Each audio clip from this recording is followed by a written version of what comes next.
Hello, my friends. Today is the 12th of October 2024. It's a very cold and rainy night here in England. All right. This is what I'm going to talk to you about today. You heard the expression, the heart knows things that the mind will never understand. I want to talk to you about today. I was listening this morning as I was doing things here at home to an interview by Larry Johnson, an American, who was interviewing an expert in oil. He's written, I believe, several books, The Oil Wars, and I will put the link to that interview down in the description box because it is quite amazing, actually. As I was listening to it, I felt as if I was watching the sausage being made in all its ugliness. And what my mind went to this, that, my goodness, we have been living in a world that we thought it was governed by other forces, and in fact, really, it all comes down to power and money and that sort of thing. So it makes you, there are so many things being destroyed right now, in the sense that we are seeing things, as I said, as how they really are. In other words, the masks are off, and we're beginning to see the end of a world as we knew it, as we thought it was. And what comes after that has to be a new rebirth of something new. And so I thought I would share with you today my thoughts on this. In the last video, I talked about a German philosopher, author, Ernst Jünger, who lived to the grand old age of 103. He died in 1998, and he experienced the whole of the 20th century. And those people wrote books about what was coming next. And we all know George Orwell and Aldous Huxley, but there were many, many others who wrote, perhaps not in English, not perhaps, who wrote in different languages, German or Italian or French, who were talking about the same thing, about how after the First World War, the world changed, the old world was gone, this was a new, different world now, and how they saw the whole thing developing. And some thought, well, how did we come to this? And many have different approaches. Yes, one of the authors who influenced many others was this French philosopher. I don't know whether you can see it properly. The Crisis of the Modern World. His name, Andre Guenon. Okay, he wrote this book and many others, this one in 1920. And he's going to explore this. How did we come to this new world that we have at the moment? And each one takes their own different way of looking at things. He, like a true philosopher, goes back to the 16th century. You say, oh, not the 16th century again. No, but he mentions how actually all the changes that we are experiencing now and will continue to experience, except that we now, in this 21st century, we have come to the very end of another cycle. there will be a new rebirth, a new reordering of the world necessarily. But he takes it back to the 16th century with the advent of the Renaissance and the Protestant Revolution, because he says that is when we broke with really the whole world, the whole history of mankind. There was a major change there. What was that change?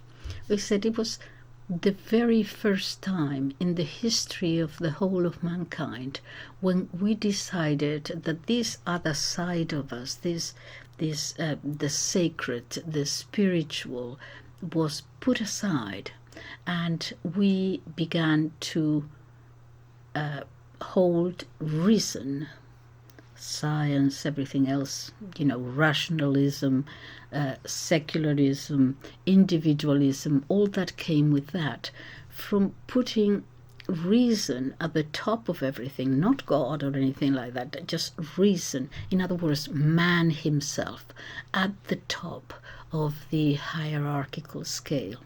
Okay, because throughout the history of, and that was new because throughout the history of all of mankind, with all the wars and everything else, and the different empires disappearing due to decadence or whatever it might have been, whatever the gods were, it could be the sun, it could be the Nile, it could be Apollo, it could be whoever it was, men always had this sense of something above them. Forces that perhaps they couldn't understand, but they had a sense of transcendence, that they were not that they were not at the top of the hierarchy. And that made them look at the world in a different way. When, in the 16th century, we make this break, which was not a readjustment, it was a completely different way of viewing ourselves at the top. That had consequences, some good, others not so good, but the thing is that is how we came to where we are at the moment. Okay, so let me talk to you about what he says. He says, for example, they pretended to do away, they did away with what we knew in the West, in Europe, as Christendom, okay? That created the eventually the nation state and so on. He says, no, do away with all that had come before. And in the Renaissance spirit, he says they pretended to go back to the old Roman Greco civilization. And of course, Protestantism always also wanted to go back to that early Christianity, among other things. But what they took, he says, he goes at great length to explain, was not the real thing. It was only the form of that civilization. They claim it was a restoration, but if it was incomplete and bound to have a very artificial character, because it meant a re-establishment of forms whose real life had gone out of them centuries before.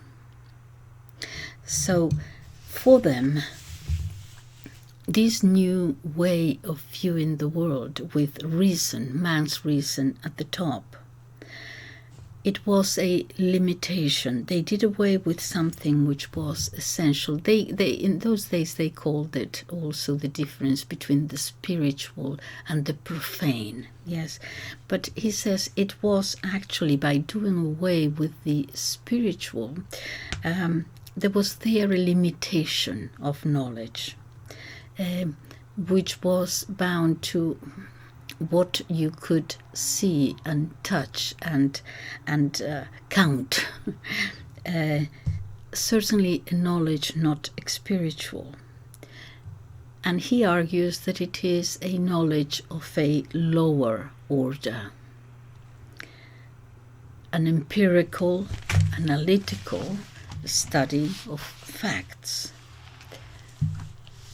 But there is another way of knowing, yes, the one that the heart knows things that the mind cannot understand. By the heart we mean the soul. The soul was little by little done away with. And he says this is a very fragmentary view of how humanity knows and how humanity perceives, leading to nothing else than to practical applications of knowledge. The extraordinary thing is how quickly this medieval civilization was completely forgotten. In other words, we retain, let's say, as an example, we retain the cathedrals, yes, and the beauty, and we could observe them and so on, but we began to feel alienated from what they had meant to, up to then, medieval man. We were left with the carcass of that. And we introduce, instead of the divine, the sacred, the spiritual, this other way of knowing, we introduce the word humanism, he says, which sounds very good, because humanism, even today, it leads you to think that humanism is because you care about humanity. That's the way we understand it. And he says, not quite, because you see, what it is was the fact that men were indeed concerned to reduce everything to purely human proportions. It's quite a good insight if you think about it. Humanism is because you care about humanity. No, what it meant really was to forget all that spiritual kind of thing, okay? And you bring everything to understand everything through the human mind, through human proportions, as he says, to eliminate other forms, other spiritual forms of understanding, of apprehending every principle of a hierarchical order above man, the supernatural, we could say, to turn away from the heavens under the pretext of conquering the earth. He writes beautifully, actually. The Greeks, he says, whose example they claim to follow, had never gone so far in this direction, even at the time of their intellectual decadence. During that time, there was always, obviously, within us and within them, this sense of self-interest. Yes, but he says this utilitarian, this self-interest part of us, yes, these considerations had never claimed the first place, had never claimed to be the main thing, as the moderns, that is the way they used to in the old days, they used to call the Renaissance men, the encyclopedists. They used to call them the moderns. I find this expression a lot translating the mystics, actually. The moderns think this and that. Anyway, he says they had never claimed that this utilitarian principle of self-interest was the first. They never put it there in the first place. So humanism, this sense of putting the human first, would then give way to laicism and secularism, and because it wanted to reduce everything, to reduce the heavens to the measure of man as an end in itself. And so, because of that, he claims that modern civilization since then has gone downwards in a spiral, step by step, until it has ended, he said, by sinking to the lowest, to the level of the lowest elements in man, aiming at little more than the satisfaction of needs, of the material side of a man's nature, an aim which is illusory, he feels, creating more and more artificial needs to satisfy it. And of course then you have the the capitalism and so on. Everything is reduced to the market and creating of needs and consumption and so on. The question is, he says, will modern man follow this fatal course to the end?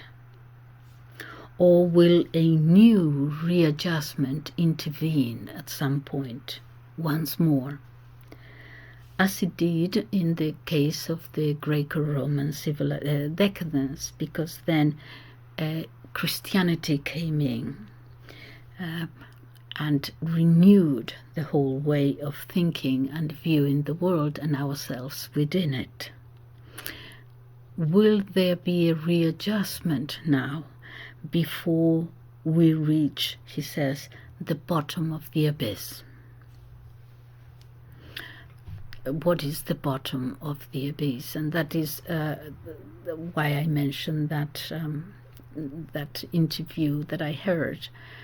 As I said, I'll put the link below, because is it possible that we are actually now killing for profit, for example? We always killed people throughout it, but just for mere profit. He says it would seem that a halt midway now, here in the West, where we are at the moment, it's no longer possible. It's no longer possible in that we have had centuries of viewing man and reason at the top of the hierarchy, and that we actually entered upon the last state of dissolution, he says.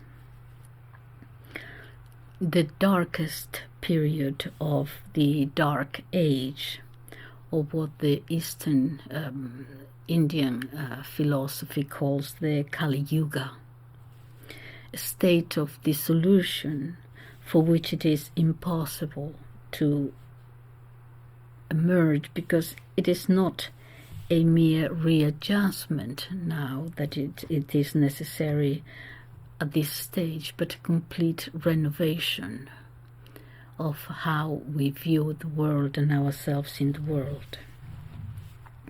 So we have this partial now understanding with us at the top, which is creating chaos and confusion and disorder, beyond all that we had known previously. And it's not only in the West, but this way of thinking we are actually exporting to the rest of the world too. What else does he say? He says, even if we think that this will bring about a new beginning, a new rebirth now that we see it where he has led us, and that its victory is apparent, and that this stage where we are is transitory. There will be a new rebirth. He says, such are the proportions and the extent to which it has succumbed, that it would appear to be a sign of the gravest of all crises through which mankind has passed. And mankind has gone through quite a few crises. If you think, for example, of the Roman decadence, when you think of Nero, the emperor, for example, seeing Rome burning and being there just, well, this is perhaps a caricature, but it suffices. Playing the violin, getting pleasure out of so much pain. That seems to be that you have reached really the bottom of the barrel too. But then his point is that then came a whole new philosophy, a whole new way of viewing the world, which was Christianity, which rekindled that civilization.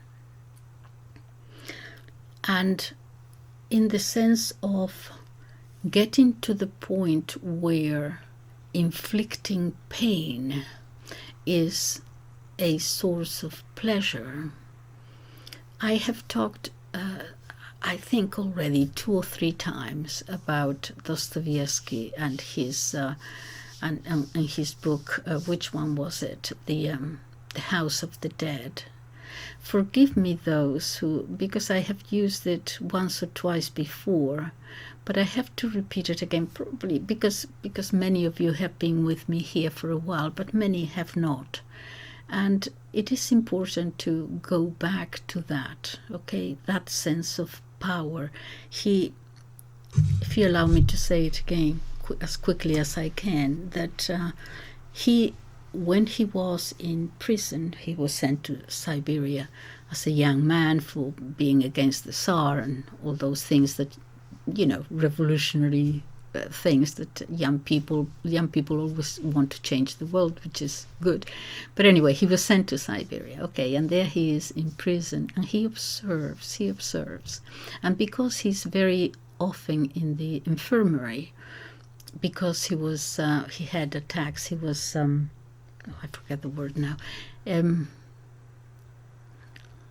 The word has gone out of my mind.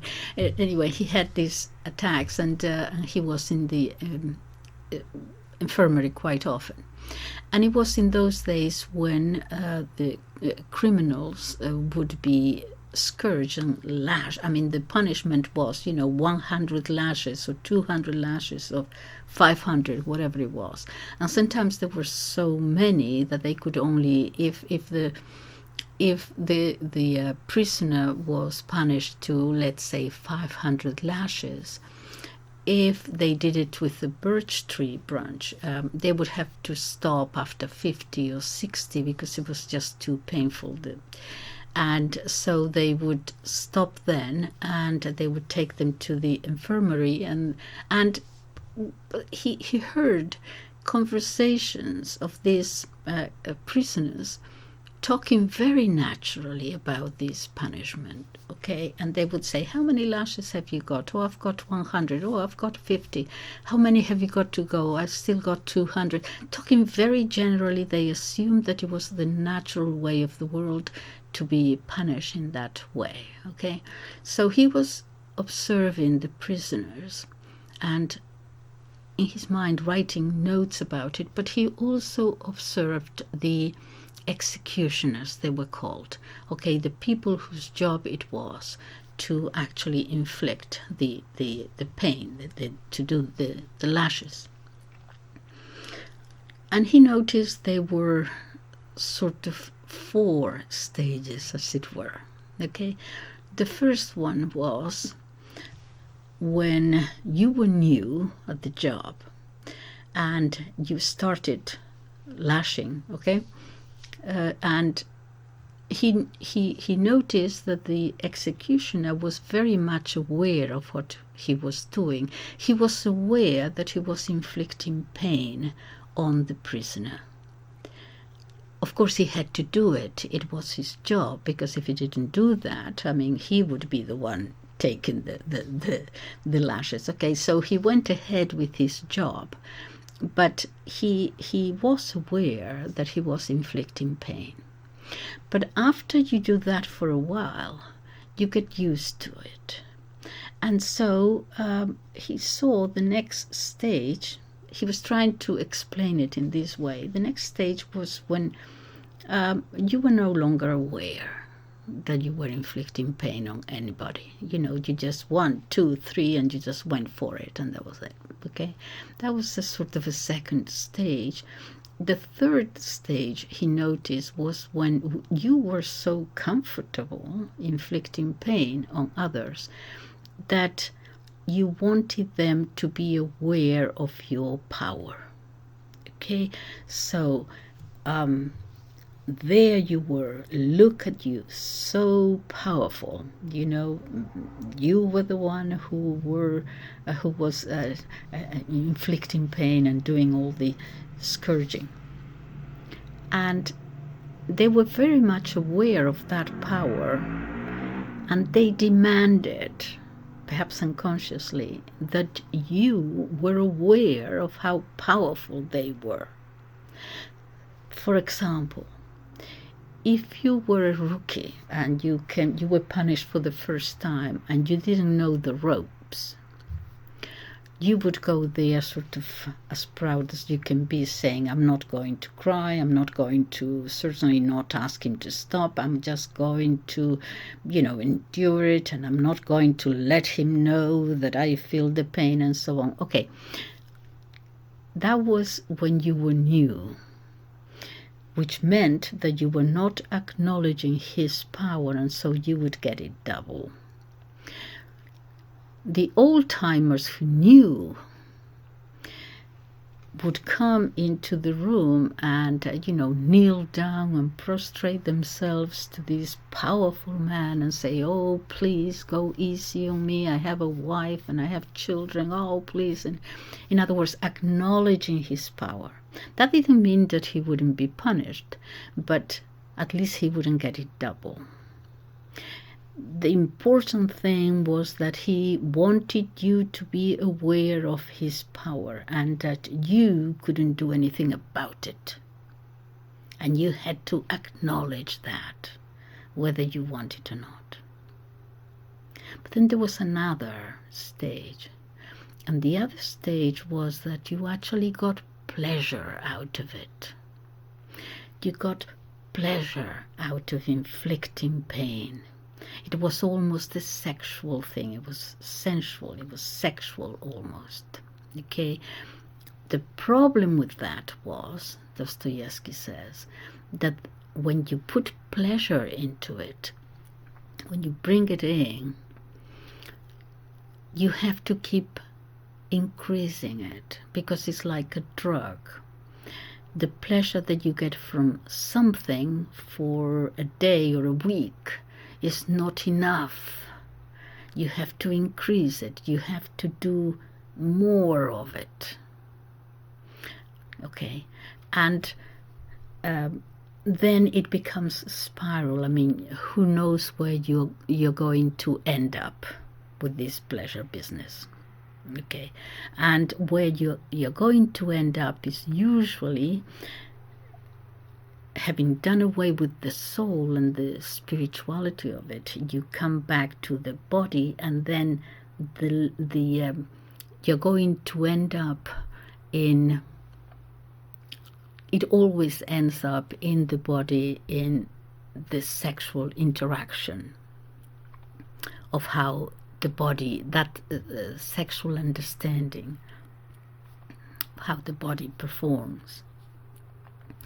And I bring this in, and forgive me, as I said, those who have heard it before, but I bring this in because I mentioned Nero, the Emperor Nero, and you can see that he had got to that part, he had been very cruel in all he had done, but perhaps he was at that third stage of just wanting to say, look how powerful I am. But now he was actually enjoying it. So you can see that with this case, the other emperors, I mean, he wasn't the only one, that he had gotten to this stage. Now, this is the question now. With the people who have been leading us, we know that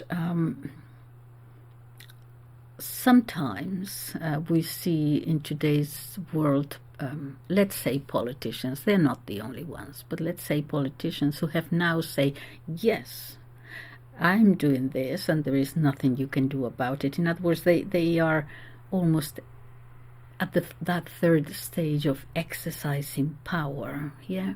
But are we getting to that point where humanity will be inflicted with pain by the powerful simply out of pleasure? You know, in the old days, in the 60s, we used to have those films about the nutty professor, you know, who would be there with all his machines and destroying cities and so on and laughing, you know, the mad scientist kind of thing. Okay, that is a metaphor, but have we got to this point in our spiritual decadence where the powerful can inflict pain on the powerless, and actually not only not mind, but get pleasure out of it? Because then we are really at the end. Something new has to come up. In the case of Rome, as I said, it was Christianity. What have we got now to bring in to make it now a rebirth, a new world, a new way of viewing this? Because you see, the problem that we have is that unlike Rome, at the moment it's just more than burning cities. Now we have nuclear weapons. And so we are faced with this possibility of things getting out of hand to that extent. Guenon continues.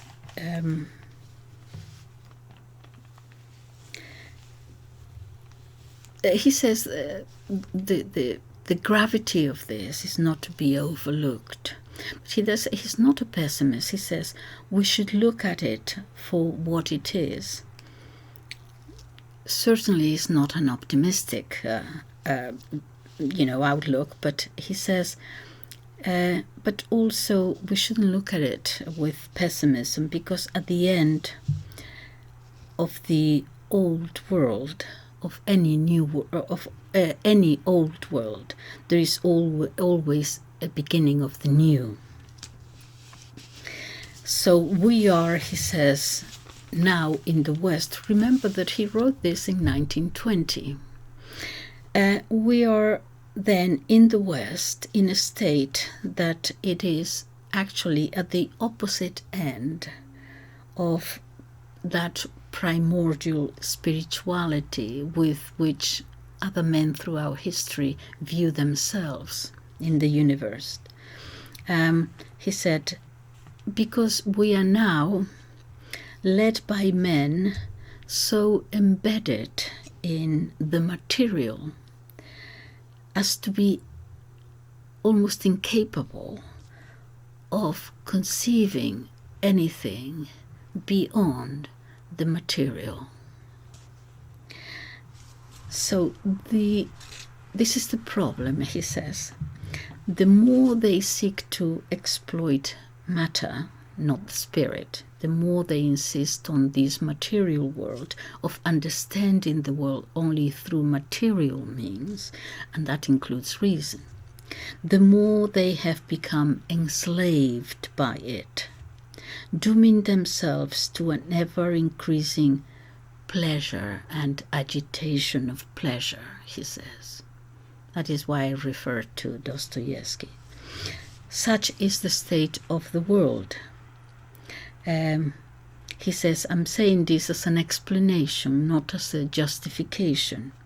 An inevitable ill is nonetheless an ill, and even if good is to come out of evil, this does not change the character of the evil. And he's not using evil in a moral sense, even just, partial disorders have to exist, have always existed, since they are necessary elements in the total order of things. There is always a partial disorder, and then it gets readjusted, so to speak. But nevertheless, a period of disorder is something comparable to a monstrosity to those who live through that disorder. He says modern civilization has, of necessity, a reason for existing, as have all things. And if this period represents the state of affairs that terminates a cycle before a new cycle is reborn, perhaps we could say that it is what it should be at this particular time, and that it comes at its appointed time and place. But nevertheless, even if we were to view it that way, that it of necessity got to this point, of necessity meaning that once you start that spiral, obviously it comes down to this, okay? But it should nonetheless be judged according to the words of the gospel, so often misunderstood, he says. And he quotes, "Offense must needs come, but woe unto him through whom offense cometh." So now we have that this way of looking at the world, of understanding the world outside of the spiritual, with us at the top, it's being extended to the rest of the world. Some other civilizations are beginning to get this contagion, as it were. Not as much as we in the West, but signs that that this is happening. He continues, in Western tradition, if it is to be rebuilt, it would have to be bound to take on a religious form in the strictest sense of the word, and this form can only be through Christianity. Not because that is the only way of understanding the world. There are other civilizations. I believe that he became Hindu and then he became Muslim, and then but I think. But in any case, he was a scholar and he was very familiar with other civilizations. So he doesn't say it will have to be Christian because of his belief in Christianity. I don't know whether he was, although being French, obviously his cultural outlook at least would have to be Catholic. But even if he had renounced that, he says, in Europe it will have to come through Christianity, because other civilizations, other forms of thinking are foreign to our mind, to Western mentality. And it is going to be only through Christianity. And he says, and more definitely through Catholicism, that such remnants of a traditional spirit as still exist in the West are to be found. Now let's look at this, because he's going to explain why in precisely in Catholicism. We could say that, of course, in the West, yes, it was Catholicism. In the East, it is the Orthodox Church. Let me talk a little bit about this, because you see, in the East, let's say Russia, okay, in the East, with the Bolshevik Revolution, the church was banned and prohibited and so on. And I said in another video, it went into, as it were, hibernation.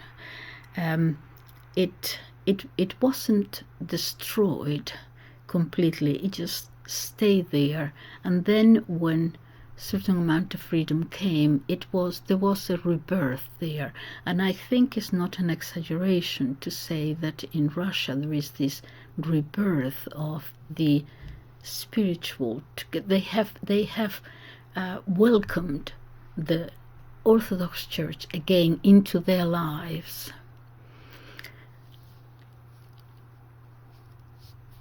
And it's very much alive, Christianity, in that sense.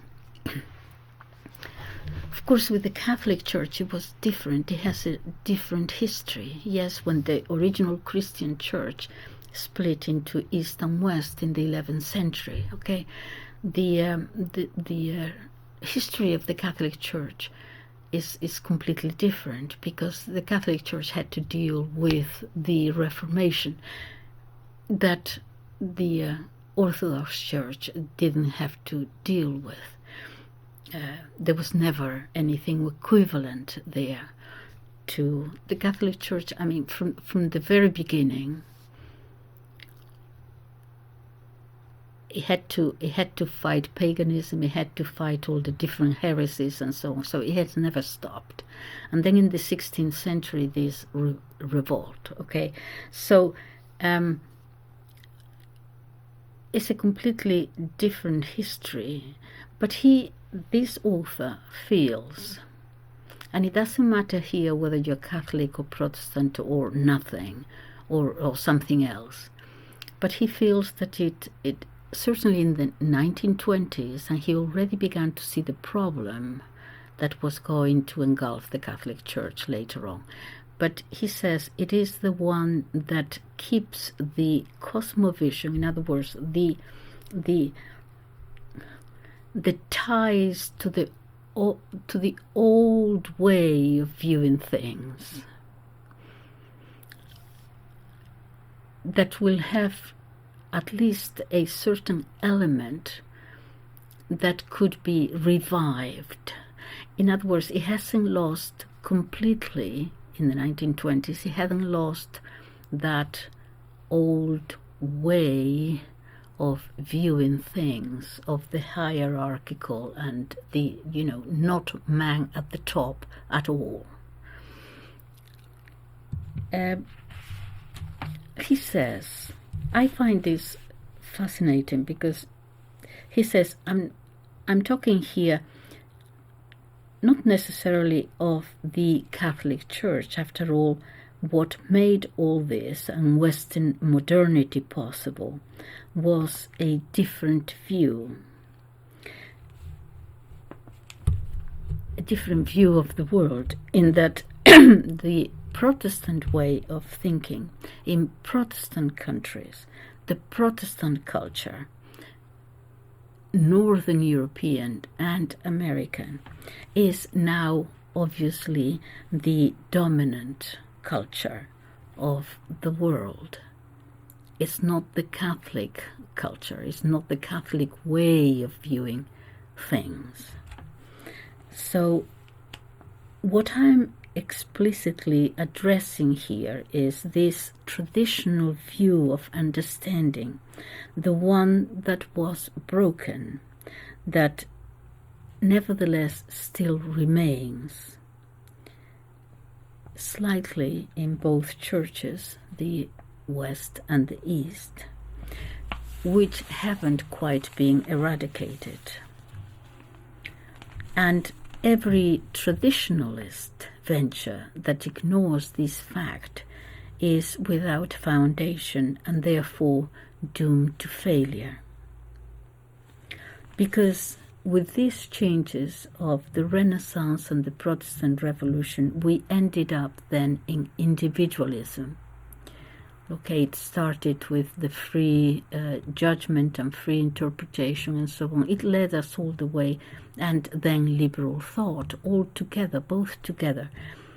It led to this individualism, which is also very different from what it has been throughout history.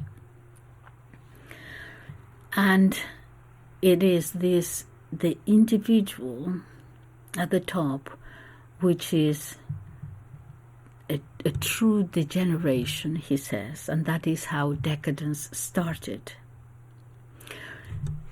Listen to this. This is a very, I think it's a very good insight too. He says, individualism is not just the assertion of the supremacy of the individual. It's not just the assertion of the supremacy of the individual. This assertion, which now in liberal democracies we understand the individual, individual freedom, individual rights, that. Okay, yeah, no problem. But this assertion has also consequences, he says. And one of them is the negation of any principle higher than individuality. And consequently, following that, the restriction of civilization in all its forms to what? To purely human elements. The restriction of everything else to these purely human elements by which we judge everything. So individualism, he says, is equivalent to what in medieval times was called humanism, that I referred to earlier, or also used to be called the profane, when it was still kind of new. The profane, that's strange. Not the sacred one. And these are merely different names for the same thing, he says. And this profane outlook goes hand in hand with that anti-traditional outlook which lies at the root of all modern tendencies. This is not, he explains, this is not a new outlook. Of course it's not. It has appeared many times in all cultures throughout time, this negation of the sacred. But, he says, its manifestations were always more limited in scope and usually outside the main trend. They were in a sort of a minority, and they never went so far as to overrun the whole of that civilization, as happened since the Renaissance and the Protestant Revolution in the West, with all its derivatives. What has never been seen before is the building of, this is important, what has never been seen before is the building of an entire civilization on something purely negative. The building of an entire civilization on something purely negative, on what we might say an civilization built on absence of moral principle. A civilization built on absence of a moral principle. And it is this that gives the modern world its abnormal character, and can only be understood if you think of it in terms of the end of a cycle in history. So individualism is the cause for all that he has brought us. Nevertheless, when you put it in the sphere of things, it's the cause of the present decline of the West, he says. And principally because it is the mainspring for the development of only the lowest possibilities of mankind, those possibilities that do not require the intervention, do not need the intervention of any superhuman element, and therefore can only expand freely in every superhuman element. They can only advance if the superhuman element is absent, since they stand, in point of fact, he says, at the very other extreme, as at the antipodes of all spirituality and genuine intellectuality. And if you allow me, I will, because this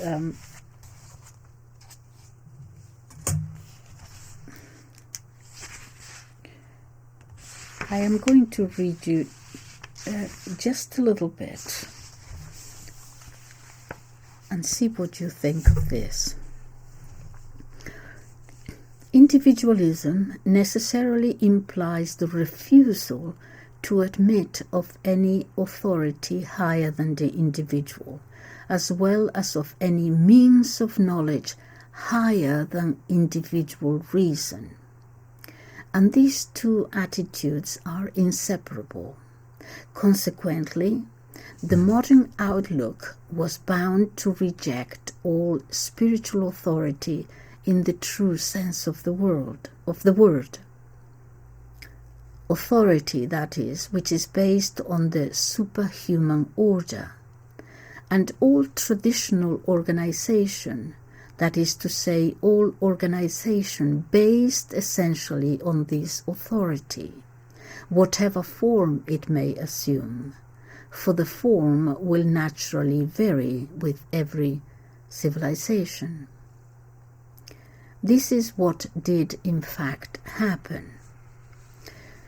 Protestantism denied the authority of the organization qualified to interpret legitimately the religious tradition of the West, and in its place claimed to set up, quotes, free criticism, that is to say, interpretations resulting from private judgment, even of the ignorant and the incompetent, and based exclusively on the exercise of human reason. What happened in the realm of religion was therefore analogous to the part to be played by rationalism in philosophy. The door was left open to all manner of discussions, divergences, and deviations. And the result was what it was bound to be: dispersion in an ever-growing multitude of sects, each of which represents no more than the private opinion of certain individuals. As it was impossible under such conditions to come to an agreement on doctrine, this was soon thrust into the background, and the secondary aspect of religion, namely morality, came to the fore. Hence the degeneration into moralism, which is so patent in present-day Protestantism. Thus, there arose a phenomenon parallel to that to which we have referred in philosophy, as an inevitable consequence of the dissolution of doctrine and the disappearance from religion of its intellectual elements. From rationalism religion was bound to sink into sentimentalism. And it is in the Anglo-Saxon countries that the most striking examples of these are to be found. What remains is therefore no longer even a dwindling and deformed religion, but simply religiosity, that is to say, vague sentimental aspirations unjustified by any real knowledge. And to this final stage correspond theories such as that of the religious experience of William James, which goes to the point of finding in the subconscious man's means of entering into communication with the divine. By going into the subconscious, you're actually inverting what should be at the bottom is at the top. You find all in the subconscious, he says. At this stage, the final products of religious and of philosophical decline mingle together, and religious experience becomes merged in pragmatism, in the name of which a limited God is stipulated as being more advantageous than an infinite God, insofar as one can feel for him sentiments comparable to those one would feel for a higher man. At the same time, the appeal to the subconscious joins hands with modern spiritualism and all those pseudo-religions which are so characteristic of our time, and which we have studied in other works. In another direction, Protestant moralism, having gradually eliminated all doctrinal bases, has ended by degenerating into what is called lay morality, which counts among its adherents the representatives of all the varieties of now liberal Protestantism, as well as the open enemies of every religious idea. At heart, both groups are guided by the same tendencies, and the only difference is that not all go equally far in the logical development of everything that these tendencies imply. Actually, religion being essentially a form of tradition, the anti-traditional outlook cannot help being anti-religious. It begins by distorting religion and, when it can, ends by suppressing it altogether. Protestantism is illogical. While doing all it can to humanize religion, it nevertheless, in theory at least, retains revelation, which is a superhuman element. It does not dare carry its negation to the logical conclusion, but by subjecting revelation to all the discussions resulting from purely human interpretations, it does in fact reduce it to next to nothing. And seeing, as one does, people who persist in calling themselves Christians, even though they deny the very divinity of Christ, one cannot avoid the supposition that they are much nearer to complete negation than to real Christianity, although they may not realize the fact. Such contradictions, however, should not occasion too much surprise, for they are, in every field, one of the symptoms of the disorder and confusion of our times, just as the incessant subdivision of Protestantism is one of the many manifestations of that dispersion in multiplicity which, as we have shown, is to be found everywhere in modern life and science. Moreover, it is natural that Protestantism, owing to the spirit of negation by which it is animated, should have given birth to that destructive criticism which in the hands of the so-called historians of religion has been turned into a weapon against all religion, so that while claiming to recognize no other authority than that of the sacred books, the Protestant movement has in this way contributed very largely towards the destruction of this very authority, that is to say, of the minimum of tradition that it still retained. Once started, the revolt against the traditional outlook could not be stopped halfway. An objection might be raised, even though it broke away from the Catholic organization, might not Protestantism, in that it continued to admit the validity of the sacred books, have preserved the traditional doctrine contained therein. But the introduction of free criticism completely refutes such a hypothesis, since it opens the door to all manner of individual fantasies. Moreover, the preservation of the doctrine presupposes an organized traditional teaching to keep alive the orthodox interpretation, and in actual fact, this teaching has, in the Western world, been identified with Catholicism.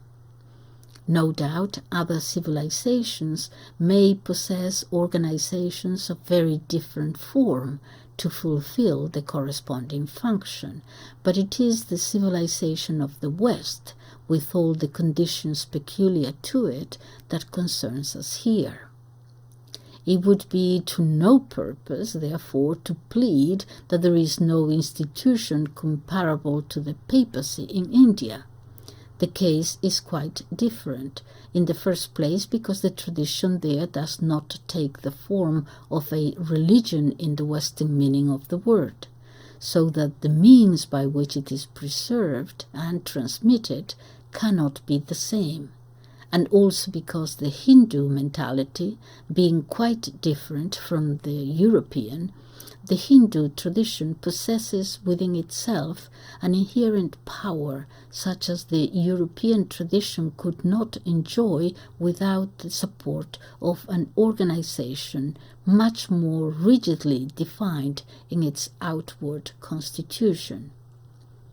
We have already said that the Western tradition has necessarily borne a religious form since the introduction of Christianity.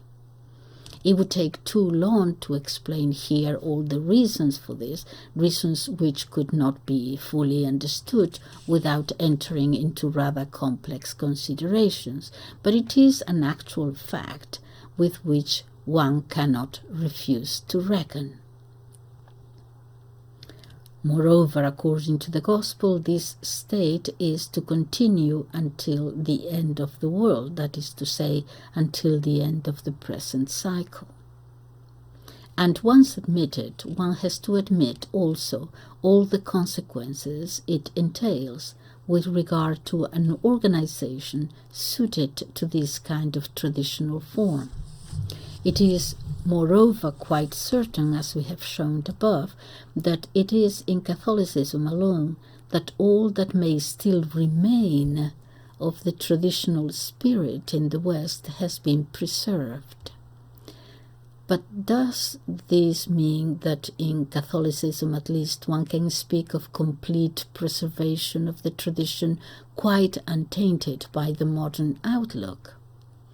Unfortunately, this does not appear to be the case, or more strictly speaking, if the home of the tradition has remained intact, which is in itself much, it is very doubtful whether its deeper meaning is still fully understood, even by a small elect, whose existence would certainly be manifested by action, or rather by an influence which in fact is nowhere discernible.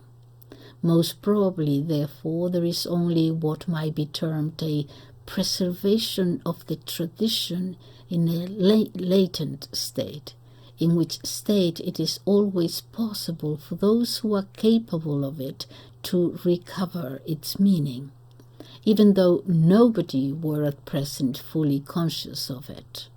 Moreover, outside the religious domain, scattered here and there in the Western world, there are also many signs or symbols descended from ancient traditional doctrines and preserved without being fully understood. In such cases, contact with the fully living traditional spirit is necessary to awaken what has thus fallen into a kind of sleep, and to restore the lost understanding.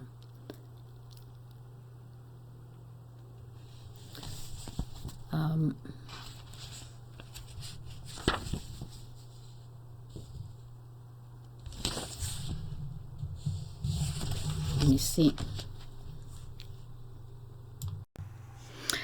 Yes, what we have just said refers to the possibilities which Catholicism, through its principle, constantly and unalterably contains. With Catholicism, therefore, the influence of the modern outlook is unable to do more than prevent certain things from being effectively understood, at least for a certain time. However, one would have to admit a more positive effect of the modern outlook on the present state of Catholicism if one judged it by the way in which the great majority of its adherents understand it today. That is, if one can use the expression positive for something which is in reality essentially negative. In saying this, we are thinking not only of more or less definite movements, such as that which was actually called modernism, and which was nothing else than an attempt, happily frustrated, to smuggle the Protestant outlook into the Catholic Church itself. Well, it did actually smuggled in. This was, as I said, 1920, and it was the beginning of it, of its smuggling in. It's not only the Protestant outlook, but it's the infiltration that has taken place, and now we can see it, obviously. We are thinking more particularly of a state of mind which is more general and diffused, less easily definable, and therefore still more dangerous, the infiltration, and whose great danger lies in the fact that those who are affected by it are often unaware of its existence. That was before fighting the church from without, and now fighting it from within. So, those affected by it are often unaware, obviously, of its existence. It is possible to think oneself sincerely religious and not be at all religious at heart. It is even possible to consider oneself a traditionalist without having the least notion of the real traditional spirit. And this is one more symptom of the mental confusion of our time. The state of mind we are referring to is primarily one which consists, so to speak, in minimizing religion, in treating it as something to be kept on one side and relegated to as limited and narrow a field as possible, so that it remains completely fenced off, with no real influence on the rest of existence, which was the traditional way.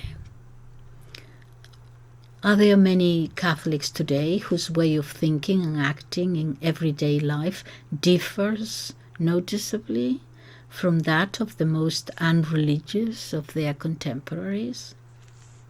We allude also to the almost complete ignorance of doctrine, and even indifference to everything connected with doctrine. Religion, for many people, is simply a matter of performance and custom, not to say of routine. And there is a deliberate refusal to attempt to understand anything at all about it, a refusal that even reaches the point of thinking that it is impossible to understand it, or perhaps that there is nothing there to be understood. And indeed, could anyone who really understood religion give it such an unimportant place among his general preoccupations? The doctrine is consequently, in fact, forgotten or reduced to next to nothing, a process which brings Catholic practice very close to the Protestant conception, being an outcome of the same modern tendencies that are opposed to all intellectuality. And what is even more regrettable, the teaching commonly given, instead of reacting against this state of mind, favors it by adapting itself only too readily to it. There is a constant talk of morality, while very little is said about doctrine, on the pretext that these would not be understood. Religion has become mere moralism, or at least it seems as if nobody cares any longer to see what it really is. If, nevertheless, doctrine is still sometimes made a subject of discussion, it is too often only degraded by being debated with its adversaries on their own profane grounds, which inevitably leads to the making of completely unjustifiable concessions. A striking instance is the necessity under which people feel themselves of taking into consideration, to a greater or lesser extent, the results claimed by modern criticism, whereas if they were to take up a different standpoint, nothing would be easier than to show how inane this is. Under such conditions, how can anything really remain of the true traditional spirit? The digression into which we have been led by our review of the manifestations of individualism in the religious field does not seem unjustified, for it shows that the evil is, in this respect, even more serious and widespread than might at first sight be supposed. Modern man, instead of attempting to raise himself to the truth, claims to drag truth down to his own level. It is always possible to hold discussions within the realm of individual opinion, as this does not go beyond the rational order. And it is easy to find more or less valid arguments on both sides of a question when there is no appeal to a higher principle. Indeed, in many cases, discussion can be carried on indefinitely, without arriving at any solution, which is the reason why almost all modern philosophy is built up of quibbles and ill-framed propositions. Far from clearing up these questions, as it is commonly supposed to do, discussion usually only entangles or obscures them still further, and its commonest result is for each participant in trying to convert his opponent to become more firmly wedded to his own opinion and to shut himself up in it more exclusively than ever. The real motive is not the wish to attain to knowledge of the truth, but to prove oneself right in spite of opposition, or at least, if one cannot convince others, to convince oneself of one's own rightness.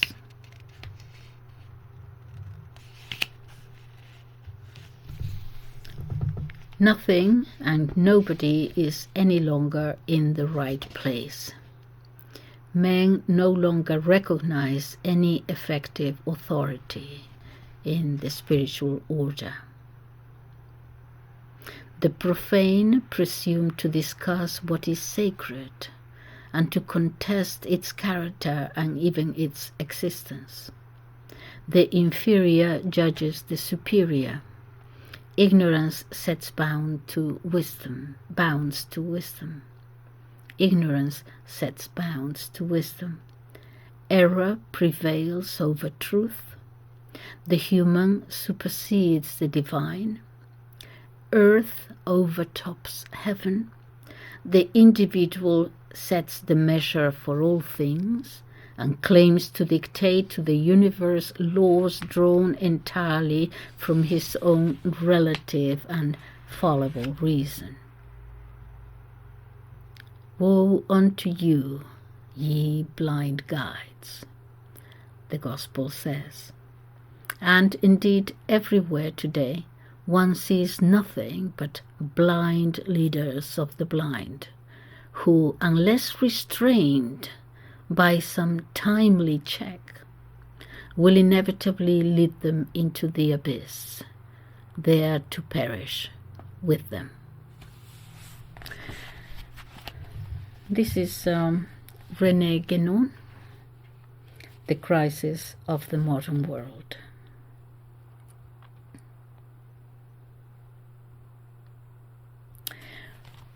Okay, I hope that is enough food for thought for today. Thank you so much for listening. Please subscribe. Thank you. Bye-bye.